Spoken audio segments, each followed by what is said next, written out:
মাত্র 4 রানে বাংলাদেশ হেরে যায় সাউথ আফ্রিকার বিপক্ষে। তবে এ হার যেন মানতেই পারছে না তাওহিদ হৃদয়। বাংলাদেশের হারের জন্য দায়ী আম্পায়ারের ভুল সিদ্ধান্ত। প্রেস কনফারেন্সে বলেন তাওহিদ হৃদয়, বাংলাদেশকে জেনে বুঝেই হারিয়েছে 2 আম্পায়ার। বাংলাদেশকে হারানোর জন্যই যেন মাঠে নেমেছিল এই 2 আম্পায়ার। আম্পায়ার একবার নয়, 2 বার নয়, বারবার বাংলাদেশের বিপক্ষে ভুল সিদ্ধান্ত দিয়েছিল। বেশ কয়েকটি বল ইজি ওয়াইড হলেও সেগুলোকে ওয়াইড না দিয়ে ওয়ান বাউন্স বলে চালিয়ে দেয় এই 2 আম্পায়ার।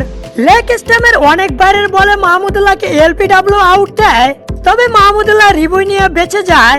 তবে সেই বল থেকে লেগ বাই 4 হওয়া 4টি রান যোগ করা হয়নি বাংলাদেশের স্কোর বোর্ডে আম্পায়ারের আউট দেওয়ার কারণে। যখন বাংলাদেশের জয়ের জন্য দরকার 18 বলে 20 রান, তখন আসল খেলাটা খেলে আম্পায়ার রিচার্ড ইলিংগ্রথ। রাবাতের করা 18তম ওভারের প্রথম বলটি গিয়ে লাগে তাওহিদ হৃদয়ের পায়ে। রাবাতেরা জোরালো আবেদন না করলেও আউট দিয়ে বসে ইলিংগ্রথ।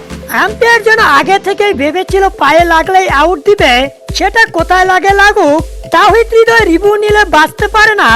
আম্পায়ার কল হওয়ার জন্য আউট হয়ে ফিরেন প্যাভিলনে। এর ফলে ম্যাচ ঘুরে যায় সাউথ আফ্রিকার দিকে। তবে রিভিউয়ে দেখা যায় বলটি লেগ স্টাম্পে একটু স্পর্শ করেছে, যা আম্পায়ার না দিলেও পারত। শুধু এবারই নয়, এর আগে বহুবার বিশ্ব আসরে বাংলাদেশের বিপক্ষে ভুল সিদ্ধান্ত দিয়েছে আম্পায়ার। তারা বিশ্ব আসরে বাংলাদেশকে জিততেই দিতে চায় না।